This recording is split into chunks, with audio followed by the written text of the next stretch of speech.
바이러스 때문에 사람들 사이에 불신이 좀 싹트고 있는 것 같습니다. 불신이라는 것이 서로 불신해서가 아니라 혹시라도 저 사람에게 내가 병을 옮길까 또 병을 옮을까 이러한 것들 때문에 사람과 사람 사이에 접촉이 이제 좀 멀어졌고 또 서로가 서로에게 좀 이렇게 가까이 가기보다는 거리를 두는 이제 그러한 것들이 점점 늘어나고 있죠. 박항서라는 그 축구 감독 때문에 베트남이 우리나라를 막 그냥 얼마나 좋아하고 막 환영했는지 모릅니다. 근데 어저께 비행기가 도착했더니 베트남에서 안 받고 가라고, 그래서 아시아나가 베트남에 내리자마자 그 공항에 못 들어가고 다시 회항하는 일이 벌어졌다고 합니다. 지금 세계에서 우리나라 그 대한민국을 받지 않는 나라가 이제 70개국으로 늘어나면서 점점 이제 대한민국에 고립되는 듯한 그런 모습을 보여주고 있죠. 이번에 필리핀 가서도 느낀 것은 얼마나 이 참 대한민국이라는 조그만 나라가 세계에 많이 알려졌는가. 예수님은 몰라도요 BTS는 알더라고요. 그래서 저는 이제 잘 모르는데 그 산속 시골 막 이렇게 들어가도 거기서 애들이 안녕하세요. 그럼 이러면서 너 어떻게 한국말 했더니 한국 드라마를 본다는 거야. 할머니, 할아버지, 꼬마 애들까지 코리안 드라마 많이 본다고. 그래서 나는 코리안 드라마 안 본다고 미안하다고. 그러고서는 이제 이야기를 했는데, 하여튼 이 한류 때문에 전 세계에 대한민국이라는 나라가 많이 알려졌습니다. 근데 이 바이러스 때문에 이제는 한국 사람이다 그러면 이제 막 꺼려하고 괜히 막 병을 옮기는 사람처럼 이렇게 취급하는 그런 시대가 되어서 한국을 저희들이 이렇게 경유했다 오는데, 한국 비행기 내리자마자 하여튼 마스크를, 아까 전사님 얘기했지만 마스크를 안 낀 사람이 한 명도 없고요. 또 미국에 들어가면은 괜히 또 이렇게 어떻게 하나 이렇게 걱정도 했지만 또 다행히 미국 도착했더니 마스크 낀 사람이 또 하나도 없고요. 하여튼 이런 식으로 점점 세계에서 바이러스 때문에 그 때 아닌 공포 아닌 공포가 번지고 있습니다.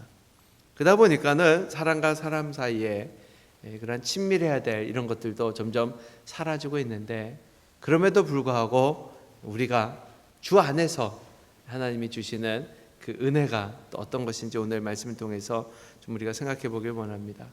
한참 그 지역 감정이 우리나라에 심할 때가 있죠. 지금도 완전히 없어졌다고는 할 수 없지만 지역 감정이 심할 때에 그 정치인들 때문에 생겨났습니다. 그죠?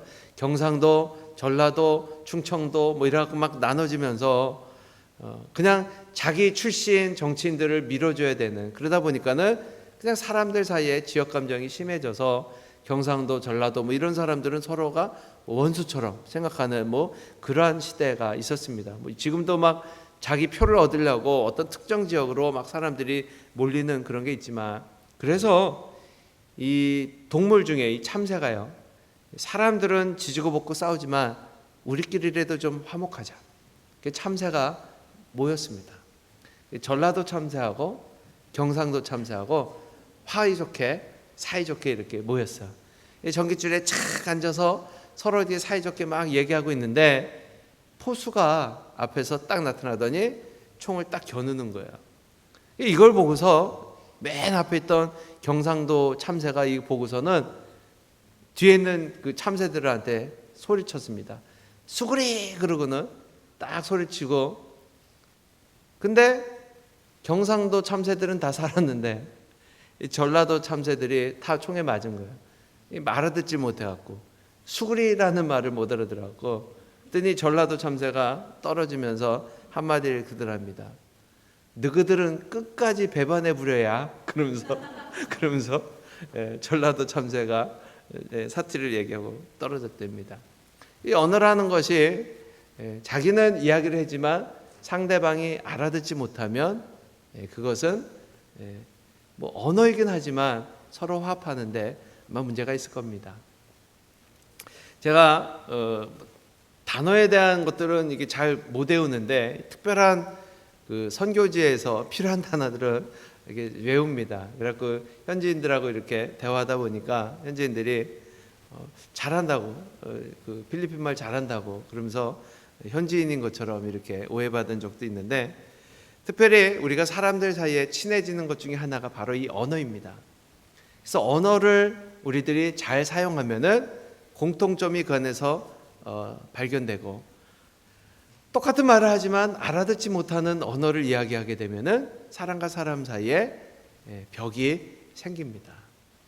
하나님이 우리에게 주신 말씀, 이 말씀이 오늘날 우리가 알아들을 수 있는 말씀으로 번역되어져서 우리에게 주어지고 있는데, 그럼에도 불구하고 이 하나님의 말씀을 우리가 읽을 적에 우리는 쉽게 깨닫지 못하는 그러한 혼돈 속에 빠지기도 합니다.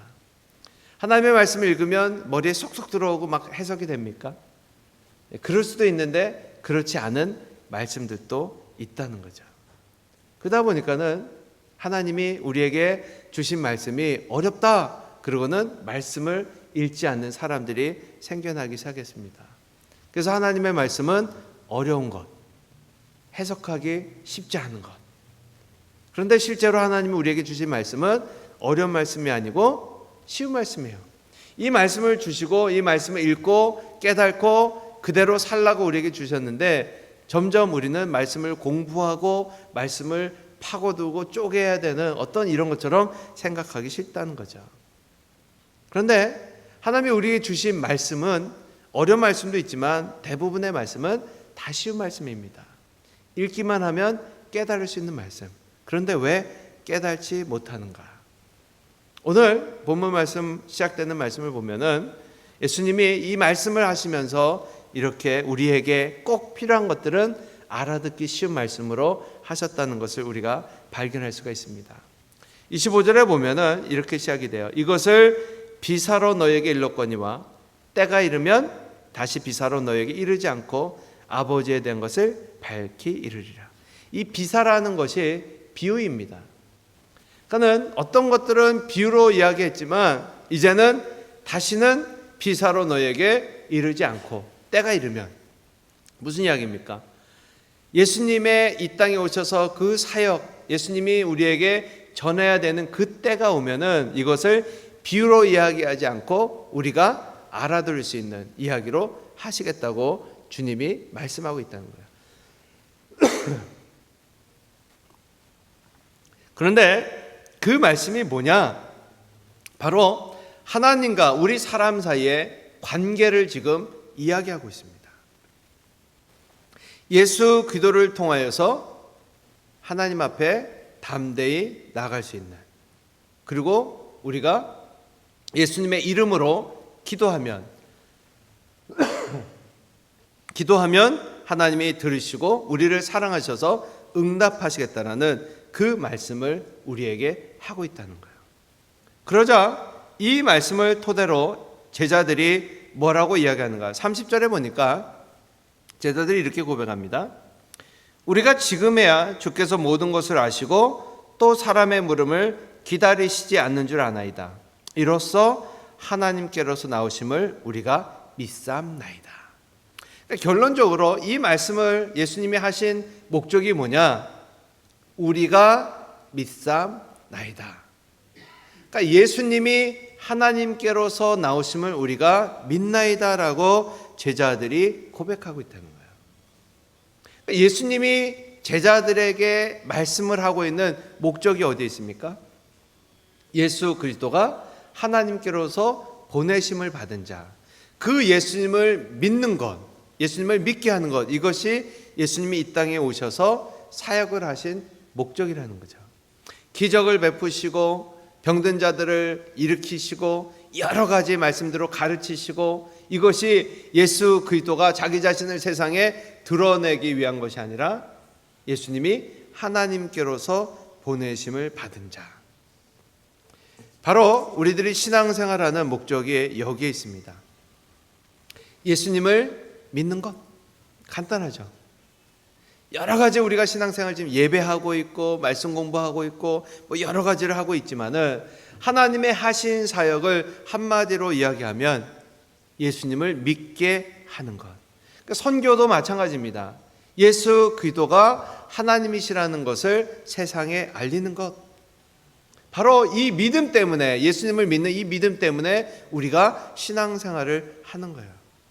그렇다면 예수님이 이 땅에 오셔서 예수 그리스도가 하나님께로 보내심을 받은 자라는 것을 세상 사람으로 하여금 믿게 하는데, 그 믿게 하는 목적이 뭐냐?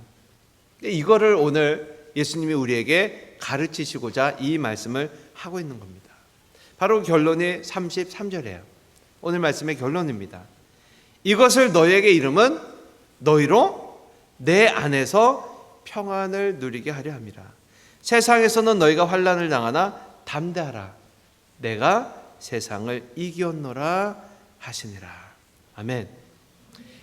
31절에 보면은 이제 예수님을 믿습니다라는 고백을 할 적에 예수님이 그렇게 말씀을 시작합니다. 31절 보여주세요.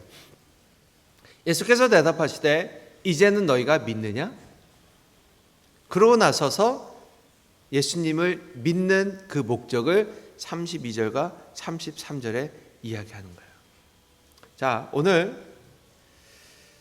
많은 분들이 바이러스로 두려워하고, 지금 한국에서 천주교도 한국에 들어온 지 60 몇 년 만에 처음으로 셧다운 됐다고 그러죠. 그죠? 구세군도 전쟁이 일어나고 그래도 막 예배를 드리고 그랬지만은 공식적으로 오늘과 다음 주는 예배를 드리지 않습니다. 영상으로 예배를 대체합니다. 그러면 한국의 대부분 종교 활동이 이번 주와 다음 주에 중지했습니다. 그래서 어떤 목사님은 이것을 두 가지로 이야기를 하시더라고요. 예배를 과연 중지하는 것이 옳은 것이냐? 근데 핍박을 당하거나 환난을 당할 때는 예배를 쉬면 안 된답니다. 어떤 외부의 힘으로 예배를 방해하는 이런 힘 때문에 그럼에도 불구하고 예배를 드려야 되는 거, 목숨을 걸고 예배를 드려야 되는 거, 이것은 신앙인들이 지켜야 되는 거죠. 그러나 이러한 어려운 상황 속에서 종교 활동으로 인하여 사회적으로 어떤 불이익을 줄 수 있을 때는 우리가 더 앞장서서, 종교인들이 더 앞장서서 사회의 안전을 위해서는 이러한 것들을 결정할 수 있는 것, 그것은 기독교가 당연히 해야 되는 도리다라고 이렇게 이야기를 하시는 말씀을 들었습니다. 전 거기에 공감이 가요. 그럼에도 불구하고 또 어떤 교회들은 그냥 예배를 강행하는 그런 분들도 있습니다. 그러니까 예배를 강행한다는 표현이 좀 그렇죠. 예배는 당연히 드려야 되는 건데 예배를 강행한다는 표현도 그래요. 근데 우리가 생각해 볼 것이, 신앙생활 한다는 것이 참 쉽지 않다는 거죠. 오늘날 예배를 드린다는 것이 세상 사람들에게 지탄이 대상이 되고, 그러니까 오늘 예배를 드리는 교회들은요 욕먹습니다. 그러니까 하나님 앞에 모여서 그들은 하나님을 예배했지만 세상에 이제는 세상 사람들이 어떠한 지탄을 하게 되는가? 자기들밖에 모른다. 그렇게 모여서 예배함으로 세상 사람, 다른 사람들한테 피해를 줄 수 있는, 그러니까 이제는 오히려 모여서 예배하는 것이 세상 사람들의 공격이 대상이 되는 그러한 시대로 지금 상황이 바뀌어가고 있다는 거죠. 예배를 안 드리는 것이 그러면 올바른 것이냐? 우리가 예배를 드리지 않으면 병이 사그라드는가? 도움은 될 수 있지만 예배를 드려서 펴지는 것은 아닐 것입니다.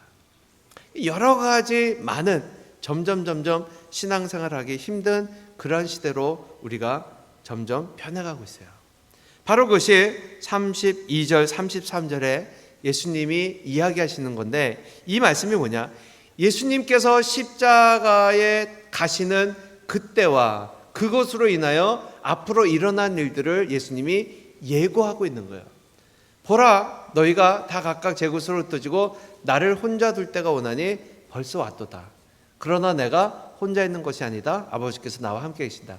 십자가로 예수님이 가시는 그때에 제자들이 흩어질 것이라는 거죠. 그러니까 앞으로 일어날 일들을 예수님께서 경고하는 이유가 어디에 있느냐? 미리 알고 대처하라는 겁니다. 여러분, 사고가 일어날 것을 알고 대처하면은 피해가 크지 않습니다. 근데 넋놓고 있다가 당하면 피해가 크죠. 성경 공부 시작할 때 13주 시작할 때 첫 모임에 제가 강조하는 것이 있습니다. 상 중에 상은 뭐라 그래요? 개근상입니다. 개근상 쉬울 것 같지만 쉽지 않습니다라고 제가 늘 이야기합니다. 왜? 말씀 공부 시작하면요, 그때부터 방해가 시작돼요. 말씀 공부 안 하면요, 아무 일도 안 일어납니다. 근데 성경 공부 시작하면은 그때부터 사단이 공격해요. 괜히 바쁘고요, 잔잔한 사고가 일어나고요, 마음에 서운함이나 이런 것들이 막 들어옵니다. 누가 하는 거예요? 사단이 하는 거예요. 말씀 공부 못하게. 왜? 하나님의 말씀이 있는 곳에 믿음이 생기고 말씀이 우리를 성장시키고 생명과 능력을 주는 걸 알고 있기 때문에 말씀 공부하려고 하면은 사단의 방해가 시작돼요. 그냥 아무것도 안 하고 신앙생활 교회만 왔다 갔다 하시면요, 평생 아무 일도 일어나지 않습니다. 그런데 선교하고 어떤 은혜 집회하고 내가 뭐 좀 해보려고 딱 작정하면 그때부터 사단이 침투해요. 가만히 두지 않아요. 그래서 은혜는 받는 것보다 지키는 것이 더 힘들다라고 말씀을 드리는 이유가 바로 여기에 있습니다. 은혜 받으시면요, 조심하셔야 돼요. 왜? 은혜 받고 난 다음에 사단이 공격이 더 심해요. 바로 이것 때문에 예수님이 이 말씀으로 경고하는 거예요. 내가 이제 십자가에 가서 너희들을 향하여 은혜를, 구원을 줄 텐데 그 다음부터 어떤 일이 일어나는 거예요? 그 다음부터는 구원받았으니까 할렐루야 그리고 날마다 좋은 일만 일어나냐? 그렇지 않다는 거예요. 그러면서 33절에 이렇게 이야기합니다. 이것을 너희에게 이름은, 목적이에요, 결과예요. 이것을 너희에게 이름은, 내가 지금 앞에 이처럼 자세하게 비유로 얘기하지 않고 풀어서 너희에게 말하는 것은 너희로 내 안에서 평안을 누리게 하려 함이라. 하나님을 믿는, 예수님을 믿는 목적이 어디에 있어요? 평안입니다. 여러분, 예수 믿으면 가장 먼저 우리에게 나타나는 현상이 평안인 줄로 믿으시기 바랍니다. 세상은 그대로 있는데 마음이 편안해져요. 여전히 나의 삶을 바뀐 것이 없는데 나는 여전히 힘들고 가난하고 못 살고 또 병들고 내 삶에 바뀐 것은 아무것도 없는데 이상하게 편안해져요. 왜? 주님이 나와 함께 하시기 때문에. 여기서 가장 핵심 단어가 뭡니까? 내 안에서 평안을 누리게 함이라.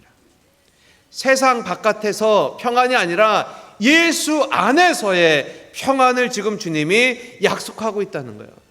여러분, 세상이 주는 평안은 문제가 해결돼야지만이 우리에게 평안을 주지만 예수 안에서의 평안은 여전히 문제는 있지만 하나님이 주시는 평안, 이것이 참된 평안인 줄 믿으시기 바랍니다. 여러분, 두려워하지 마세요. 세상에 많은 바이러스로 많은 사람들이 고통 속에 있지만 바이러스가 없어지면 편안해지는 것, 이것은 하나님이 주시는 평안이 아니에요. 세상은 여전히 시끄럽고 혼란 속에 있지만 그러나 하나님을 믿는 사람들은 평안함을 가지셔야 돼요. 우리가 그렇다고 그냥 대처하지 말자 이 말이 아닙니다. 걱정하지 말라는 거예요. 왜? 주님이 함께 하시기 때문에. 죄송합니다 이런 표현을 써서. 병 걸려서 죽어도 편안하시라는 거예요. 왜? 우리는 어디로 가요? 하나님 나라로 갈 영혼들이기 때문에 죽음을 두려워할 이유가 없다는 거예요. 누가 죽음을 두려워해야 됩니까? 하나님을 믿지 아니하고 하나님 믿기 전에 이 땅에서의 생명이 다해서 영원한 지옥으로 가는 그 사람들이 죽음을 두려워하는 것이지, 이미 하나님을 믿는 사람들은 영원한, 지금보다 더 좋은 것을 우리에게 약속하셨고 이미 그것을 소유했기 때문에 우리가 핍박을 당해도 환난을 당해도 세상에서 우리가 갑자기 이 땅을 떠나가도 두려워하지 말라는 거예요. 더 편안한 하나님의 나라, 새하늘과 새 땅으로 우리가 갈 것인 하나님의 구원받은 자들이기 때문에 평안을 누리라는 거예요. 하나님이 주신 평안은 잔잔한 호숫가에 바람도 없는 그러한 모습이 아닙니다.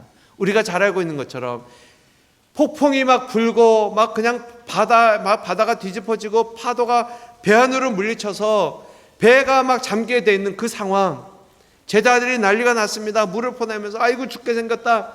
평생을 업으로 지내왔던 그들도 이 풍랑이 부니까 막 두려워서 벌벌벌 떠는 그때에 예수님을 봤더니 예수님이 뭐 하고 계세요?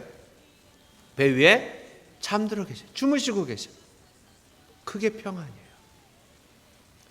막 세상은 죽겠다고 난리치고 있는데 그 배 안에서 편안히 잠들어 계신 예수님, 그게 평안이에요. 여러분, 풍랑 속에서 바다를 보지 마시고 풍랑 속에 잠들어 계신 예수님을 바라볼 수 있는 믿음을 소유하시기를 주의 이름으로 축원합니다. 바로 그것이 하나님이 우리에게 주신 믿음이에요.